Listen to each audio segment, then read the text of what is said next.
Welcome. People are coming in now. Yeah, thanks everyone for tuning in. We're just getting going here on Facebook as well. So sit tight, pour yourself a glass of wine. We'll get started in about 30 seconds.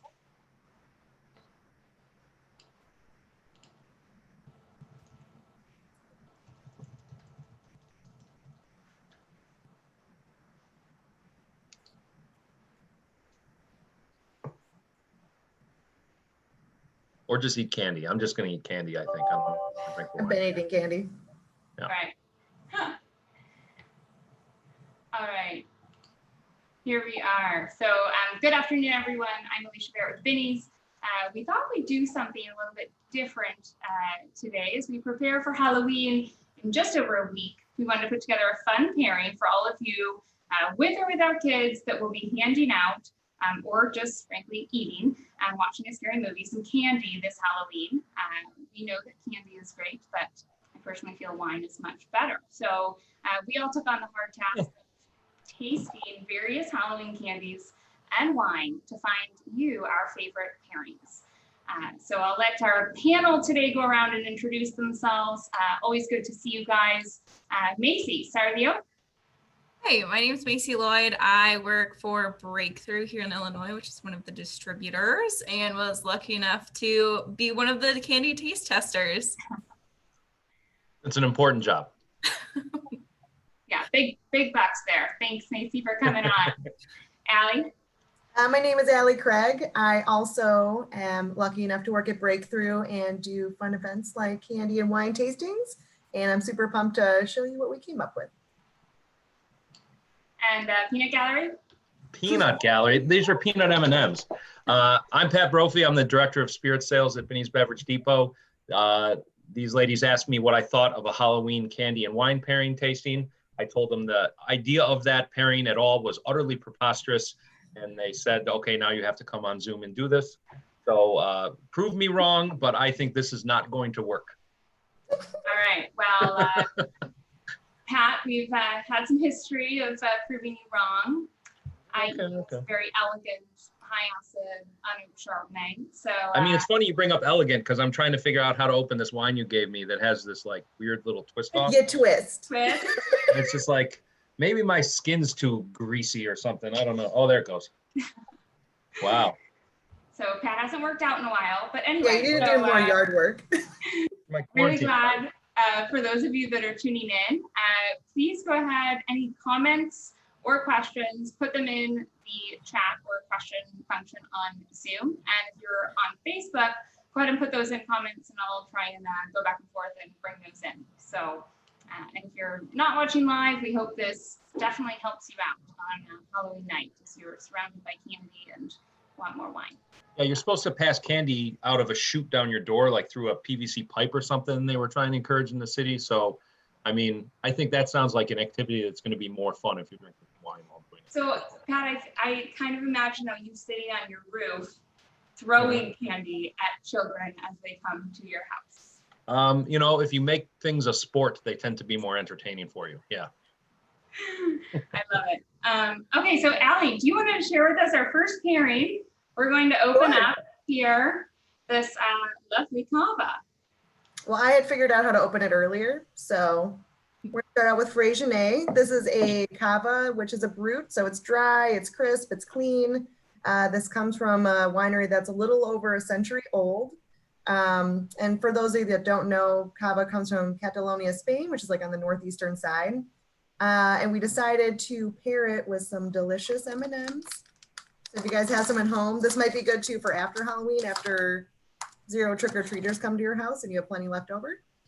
I don't know what it's gonna look like this year. Technical question, when pairing food with wine, should I be like having a chew of food and holding it in my mouth and taking a sip of wine and swishing it all around? I mean, whatever works for you. That's a very technical answer to my technical question. Thank you. Yes, Pat. Leave a little bit of food in your mouth as you try the wine. No, I think it's good because I mean the wine has a little bit of a nuttiness to it anyways. Uh-oh, look at Pat's face. No, it's fine. I expected it to, you know, a peanut M&M is a pretty specific flavor, right? And I expected it to kind of overtake a dry sparkling wine like this, but it really didn't. It's kind of, it plays there, you know. No, I mean, We'll have to wait for the acid further too. pairings. The best part of this pairing is the peanut M&M. I'll put it that way. Well, I mean, very little can stand up to peanut M&Ms. They are superior, but That's true. with kavas, we do tend to get a little bit of this kind of nuttiness, Mhm. and especially these very traditional Spanish varietals used in the Freixenet, I think really kind of marry well. You're right, with those peanut M&Ms. And you know, a lot of times when you have sweet foods, you need to pair with sweet beverages, sweet wines, and so to find these wines that kind of come alongside and work well together are, I think, a special pairing because they're difficult to find. Yeah, I mean, it's got a nice acid to it where, you know, you kind of that fattiness of the actual peanut itself. I love it. And I will say, all of these as well, especially with this Freixenet, a cute little 187 milliliter here. So, you know, you won't feel too guilty if you finish the whole thing. These are good for handing out to the parents that are trick-or-treating as well. Absolutely. They're reasonably priced. Or Do you guys can have bring anybody in them your with you. neighborhood that hands out beers to the parents? There's a couple of people in my neighborhood that are like really zealous about it. It's like, oh no, I don't want a Coors Light. He's like, no, have 3. And then you end up carrying like beers around the neighborhood that you don't want to drink, and then they're just like clogging up the pockets. Not great. Do this That's what the college stroller's stuff. for. Yeah. Bring the stroller. Exactly. My kids are walking and I have a stroller full of beer. Absolutely. So the other pairing that we picked out for the Freixenet, in addition to the peanut M&Ms, for all of you candy corn lovers, Pat. I'm one of them. I'm not afraid to say it. Can't understand, but all right. What are your thoughts on that, Allie? I have to disagree. So in this case, the wine is definitely better than the candy itself, but they do go well together because it is, I mean, it's lighter. It doesn't overpower the wine. So do you think if you love cava, you want sparkling wine, and you actually want more of that to be the star of the show, go ahead and have it with the candy corn because it will kind of stay common on your palate? If you like eating plastic with your wine, it's a great combination. What a hater. There's nothing wrong with these candies. I mean, yeah, they're a chemical bond away from becoming a plastic for sure. But when you chew them, they get kind of like, they kind of get that, they turn into a chewy clump. But the cava, the dry sparkling of the cava kind of acts as a good little palate cleanser. Right, it After kind of you breaks it choke up. down the candy corn. Yeah, Absolutely. I think it's a fine pairing. Well, there you go. So favorite one so far, Pat? I think it's better than the peanut M&Ms just because it's a little more delicate in flavor, and it, you know, doesn't, that huge sweetness of the milk chocolate, I don't think was great with how dry the cava is, personally. Right. Sure. All right. So way to screw that one up, guys. So we got you on the candy corn and the Freixenet. Point for the ladies. I Let's didn't go know I to the was next. losing already. Write it down. Let's go to the next one. Macy and I are going to dive into Kendall Jackson's Vintners Reserve Chardonnay. Again, in this very cute half bottle size, perfect for your night in. And when we tasted this, Macy, you want to share our favorite candy pairings? Yeah, so I think that the group of us all very agreed that Butterfinger was like the chef's kiss pairing with Kendall Jackson Vintners Reserve Chardonnay. And I was actually a little surprised because I don't normally eat a whole lot of candies with Chardonnay. So I was really excited that I found this. So a lot of times for those, and I'll let you eat, Macy, and then you can tell us a little bit about Kendall Jackson specifically in this wine, but more generally on Chardonnay, it's very common for a winemaker to allow it to go through a second fermentation called malolactic fermentation. This converts very tart malic acids that exist in wine into lactic, creamy dairy acids. So when you taste a white wine, and it has that creamy texture, that kind of almost buttery, creme fraiche flavor to it, oftentimes we mistake that actually for oat, but it's malolactic conversion or malolactic fermentation. And so this is common with Chardonnay.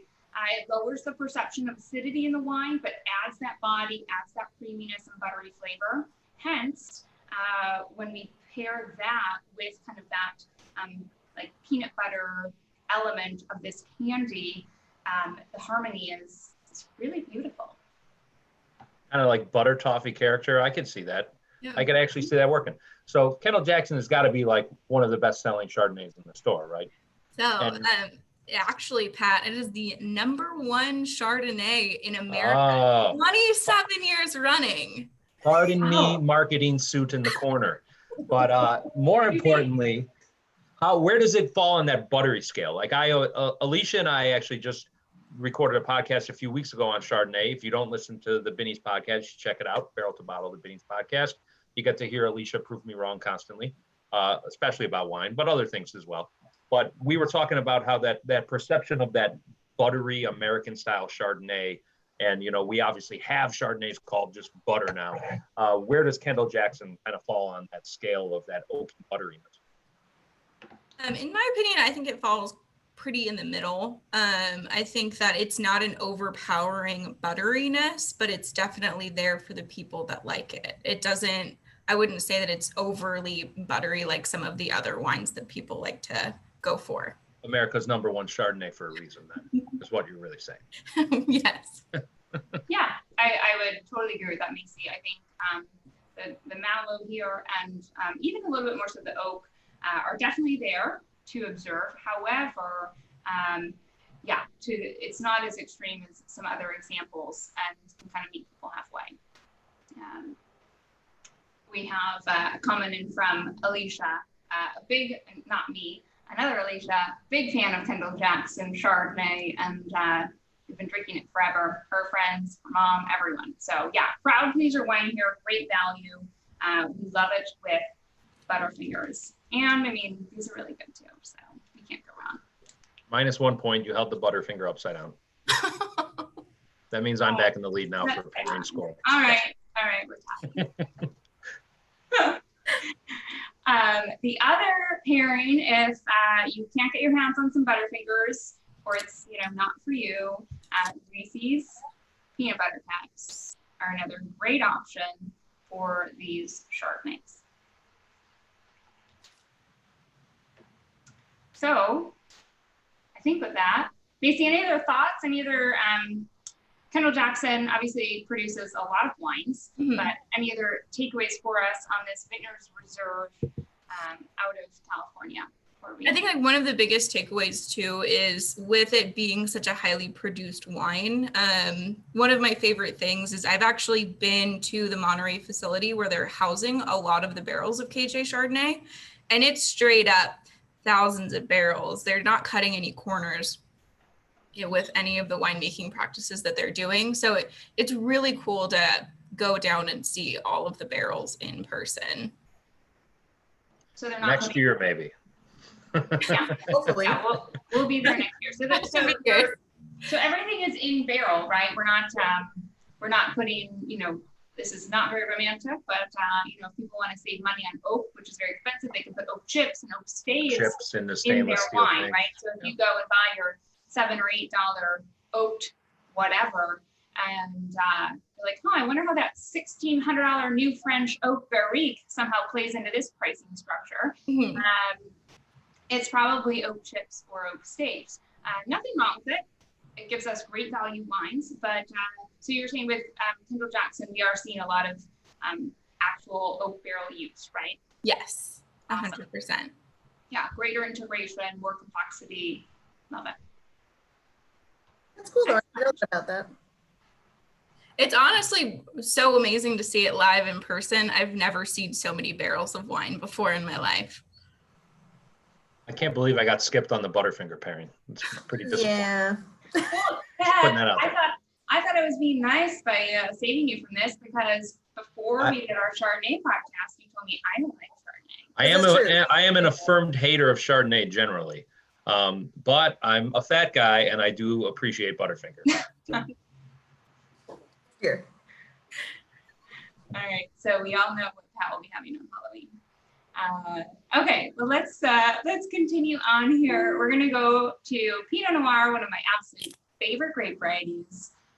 And I must confess, as you guys are pouring this La Crema Pinot Noir, we're going back to, we're gonna go Pat and Macy on this one for candy pairings. But this actually has been blinded a lot in my tasting group, and everyone always kind of overshoots what they think this is actually priced at. In terms of, I think it delivers excellent quality for the money, no doubt. This is La Crema Sonoma Coast Pinot Noir. And we are pairing this with a Kit Kat. Is that the deal? Mm-hmm. All right.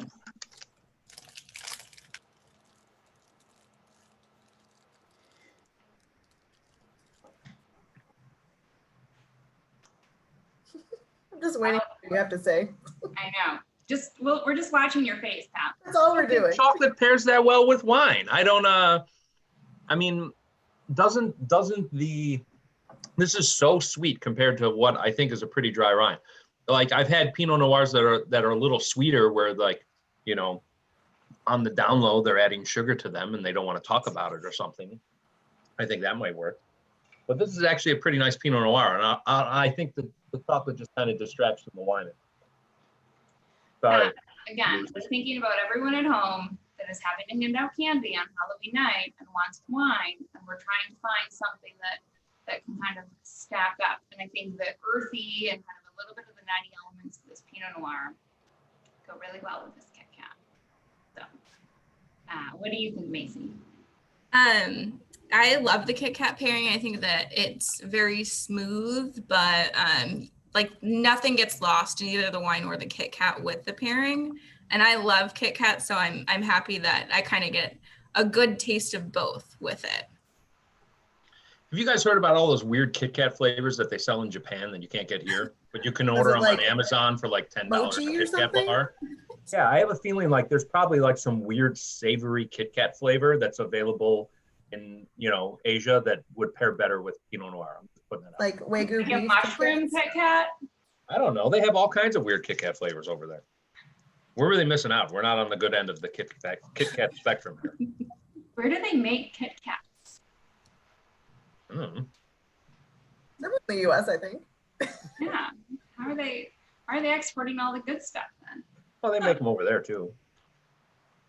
It's a candy bar. You can't sell like a $1 candy bar across the globe if you're shipping it across oceans. Always. I mean, They ship bananas across oceans. Affordable kava. Right. Kava was actually made in Michigan. Does La Crema only make Pinot Noir? No, we have other La Cremas in the store, don't we, Alicia? We sure do. There are other big ones, Chardonnay. Anything else I'm missing there? Macy, I think Pinot and Chard are kind of their bread and butter, if you will. Right? Yes, they have different regions that they're making La Crema as well. So they've got a La Crema Willamette Pinot Noir. They have Monterey Chardonnay and Pinot Noir, as well as Sonoma Chardonnay and Pinot Noir. What can people expect from the other regions of Pinot Noir? I know like Sonoma obviously grows a ton of Pinot Noir, Sonoma, Russian River Valley, but Oregon and Washington Pinot Noirs tend to be more compared with kind of old world Pinot Noir, right? Mm-hmm. Do you see that with La Crema? Is it a little like drier and earthier style Pinot Noir when it's the Willamette compared to the Sonoma?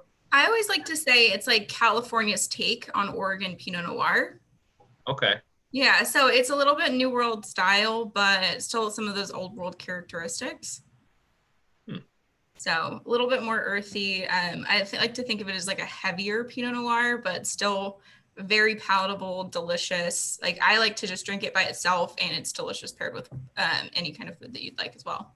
Are they similar price, the California versus the Washington? No, so Willamette Oregon? is a higher price point. Yeah, I Way to mean, give me the cheap one, guys. well, Get what you we knew deserve. you were going to probably have it with candy corn, so we didn't want to spend too much on you. Oh, yeah.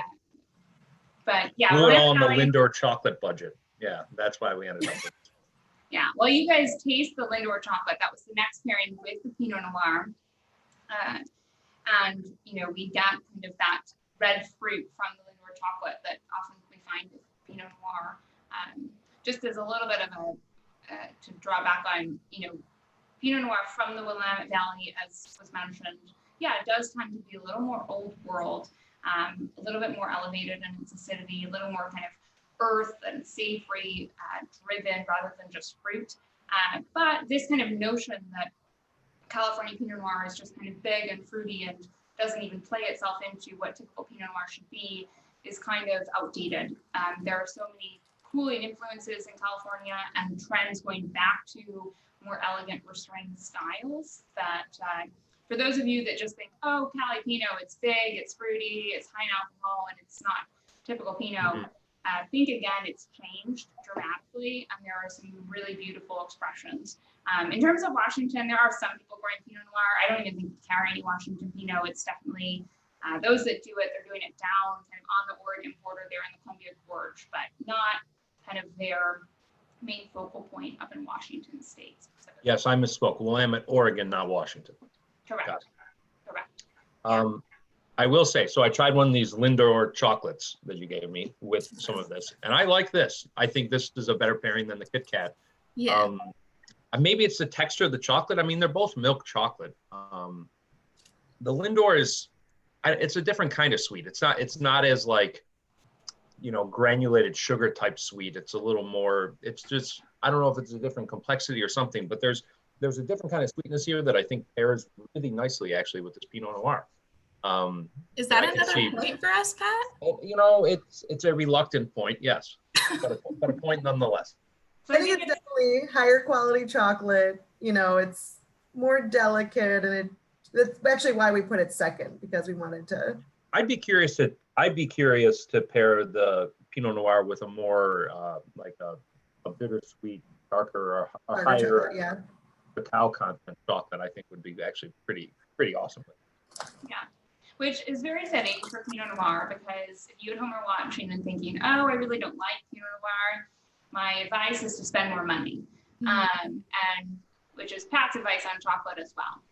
Pinot Noir is a very finicky grape. It's very thin-skinned. It's prone to a lot of diseases. It's very specific in its site demands in terms of where this vineyard is located, what climate it's in, and soils, and so forth. And so it can't just be kind of mass produced. And so if you have something and it seems underwhelming and you're like, oh, it's just kind of light and thin and fruity, spend more money, you'll get more complex examples, but it is something to splurge on, if you will. I think one of my favorite facts about Pinot Noir too is that it's often referred to as the diva grape.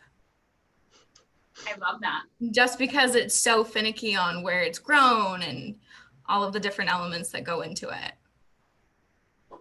Yep. Just like you, Pat. Yeah, I was going to say that's what they call me around the office. Yeah, Brett shouts over, "Hey, diva." Mm-hmm. Well, that pairing worked. I'm pleasantly surprised. All right. Okay. So we got two going on. We're gonna go now to our last one, and we picked this for those of you that really are just a fan of kind of sweeter things, and you're kind of more in like the candy kind of camp rather than chocolate. So, Allie, do you want to introduce this one? Sure. So we chose Capricio Passion Fruit, which you can't really see in the light. They actually have a multitude of flavors. This came out, I want to say it was like a little over 2 years ago. And it was a pretty small brand. And I can't remember who, but some celebrity or something happened and they tweeted about how drunk it gets you, I guess. Which it does. It blew up. We couldn't get enough Capricio in the stores. You just couldn't get enough. And honestly, they keep coming out with new flavors. And whenever they land, they're basically out of stock for a little bit. And it has a kick to it for sure. But they're made with 100% real fruit juice. This one's pineapple, passion fruit, banana, and orange. So it's just like nice citrus blend. I mean, look at these cute little fruits on the label. I'm just saying. Yes. It is. So this is a pre-mixed, like ready to drink sangria. You're not messing around with this. Is it sparkling? It's got like a little effervescence to it, but not. A little effervescence. Would you pour this over ice, or would you add any fruit to it? I mean, it seems like it's pretty ready to go. Personally, I would. Yeah. Yeah. Is it really sweet? How sweet is this? It's not sweet, but it definitely has a kick to it. Oh, well, ice helps water it down a bit then. That's what I'm saying. I would put some ice in there, and then, if you like that traditional sangria, like you could throw some fruit in there just because it kind of jazzes it up. Or Yeah, if it's you can Thursday eat a night and you got snack, 6 days too. to burn, no reason for ice. Just saying. I totally agree. It's fruity and it's pungent and in your face. But yeah, it's not overly sweet. And actually, I was curious what people were saying about this, so I Googled it. And just, how you get those random kind of nutty people that make comments in Google about products. So, people are like, oh, it's so much drier than I expected. And yeah, it is just like, it tastes kind of like this nice fruit juice, but it's not overly sweet. So yes, putting it over ice, I think would be really nice. Maybe some mint as well. But the red wine that's in it already is kind of delivering your alcohol. It's at 13.9, which is kind of like a wine would be. I think the issue is that people take this and they basically like dump out the full thing in a tall glass, and taste it as like lemonade. So that's probably where the high alcohol is coming from. And it's basically like drinking half a bottle of wine at a high, 14's pretty high for a wine. Yeah. And you don't realize you're drinking half a bottle of wine in a sitting. Yeah. This is dangerous. You got to be careful. You got to be responsible. We decided to pair it with two things, Gummy Bears and Skittles. Maybe you might want to try this one day. I'm not a Skittles guy. Gummy Bears I can get down with though. Mm-hmm. I'm loving the gummy bear pairing. It kind of grabs on to the Capricio in your mouth, and it just kind of helps it stay there for a while as you chew this, very soft and chewy candy. Big fan. And yeah, I'd say like keep this one to the end of your night. Like once the kids are home and in bed or something, this is going to be your jam. The sleepy time sangria, huh? I almost feel like you could do that trick where you soak the gummy bears in there as well. Ooh, all right. Wouldn't they just get all slimy and gross? Don't be weird. It'd be delicious. It's kind of like the new watermelon vodka thing, right? Yeah. Saturday, I'm bringing some over. What are your thoughts on the Skittles, Allie? I think I actually prefer the Skittles. They're really bright and they kind of like elevate the Capricio a lot. They kind of make it like cleaner and lifted on your palate. Yeah, it sort of breaks it down as opposed to the gummy bear where you're right, like it just attached to it. Yeah. And this just kind of cuts through it a little nicer. Ooh, what kind of Skittles are you using? Shelly B asked if you're using sour, tropical, or original. That's a good question. Original all day. You have this crazy tropical fruit sangria and you didn't spring for the tropical Skittles? Honestly, I didn't even think about it. That's such a good suggestion. I didn't even know there was such a thing. Shelly, they've let you down. This was a low effort Skittles pairing at best. I give myself a C for trying to get a good pairing on this one. They're really tropical Skittles? Shelly, you should get some. You should get some of this package. and pair with tropical, and then email Alicia and ask her how it turned, and tell her how it turned out. Really, I agree. wine@binnies.com. Let us know what it. Let us know what you think. Or take a picture and tag Binny's in it so we can all see it. There you go. Yes. That works too. Better idea. That's easier and more modern than typing an email out about what you thought, for sure. All right, guys. Well, this was awesome. I'm pretty sure the end score was ladies 2, Pat 1. But let's go around and maybe just share our favorite pairing. If you're going to have one thing on the night of Halloween, which wine and candy are you going to have? Macy. That's a hard toss-up because I love the KJ Shard and Butterfinger, but I think Lindt chocolates is like one of my favorites, so I might have to go with La Crema Pinot with my Lindor chocolates. I will say when we got together, Macy laid out the candy that she picked out for us to try and then brought out the Lindor and said, well, I bought this because it's my favorite one, so hopefully it pairs well. And it did, so well done. Good work. Pat? Okay, I have two schools of thought on this. I think the best pairing was the Lindor and the La Crema, but the best pairing for Halloween night is the candy corn and the bubbles, the Freixenet. I thought that pairing worked very well, and for something that's you're going to actually have on Halloween a little more seasonal. Like you can get Lindor and La Crema whenever. but you know, keeping in the seasonal spirit, got to do the candy corn freshen it. I love it. So perhaps, you know, if you wanted to go that route, then save the La Crema Pinot and the Lindor for after your in-laws leave from Thanksgiving. Sure. I mean, we all have the best excuses of our lifetime to not let your in-laws come over for Thanksgiving. So I'm definitely on that train. Oh, sorry, you know, our bubble. Sorry. Meanwhile, you Sorry are about you. Allie, what are your thoughts? You know, I feel like it's going to be very weather dependent, because if I'm trick-or-treating and it's freezing out, there's no way I'm going to drink a cold wine.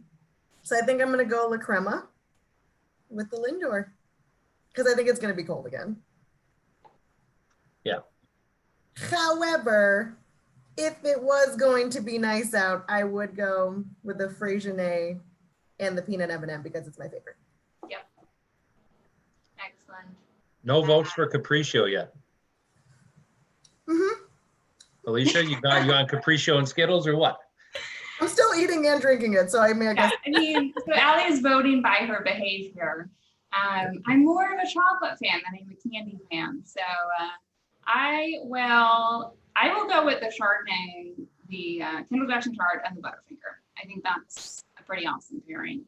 But yeah, if you're a candy fan and like something sweet, the Capricio and the Skittles, maybe the tropical ones, as was wonderfully suggested by Shelly. Thank you. And who thinks Capricio is her winner too. Shelly, thank you for tuning in. But we hope this will get you through Halloween night, everyone. And know that all the wines that we showed today are all available in these really cute small formats. So check out that section. Which makes it perfect for trick-or-treating, actually. Mm-hmm. Yes. You can put it in a little, well, I won't go there. Anyway. When's the next wine virtual tasting, Alicia? Ooh, coming up. Good question. Check out our website. I believe it's on the 5th. We're going to be doing all sauce virtual tasting on Thursday, November 5th. I love all sauce. We did do a podcast a couple months ago on it, so check that out.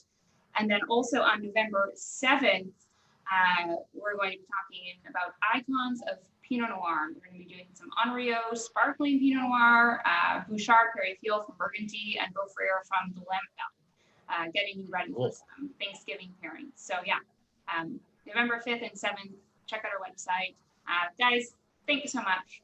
Thanks for being here, tasting, eating. Any thoughts? Thank you, ladies, Thanks for making the the free job candy. fun. Thank And you. especially the candy corn, because we all know it's the best Halloween candy there is. Oh, sure. All right, guys. Thanks so much. And thanks, everyone, for tuning in. Have a great night and happy Halloween. Cheers, everyone. See you next time. Cheers. Cheers.